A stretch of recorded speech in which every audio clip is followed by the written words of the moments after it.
How to convert MOV to MP4 using VLC Media Player. So your first step will just be to open up the VLC Media Player. Once you've done so, go ahead and click on Media.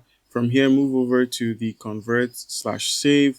Click on this option, and then you're going to be asked to open the media file you want to convert. So go ahead and click on the plus to add, and then simply select the file you'd like to convert from an MOV to an MP4 file. So let's just use this instance and then click on open. So once you've selected this one, you can now go ahead and click on show more options if you want to change the caching or any other thing. All right, so once that's taken care of, go ahead and click on convert or save. Now, once you selected this option, make sure it's set to convert. And then for the profile for the conversion, make sure it's set to H.264 plus MP3, which gives you an MP4 video. Click on this option and then find your destination where you'd like this to be saved, and then click on save here. And now the next step is just to click on start. So it's going to begin converting the file. You can see it at the top here.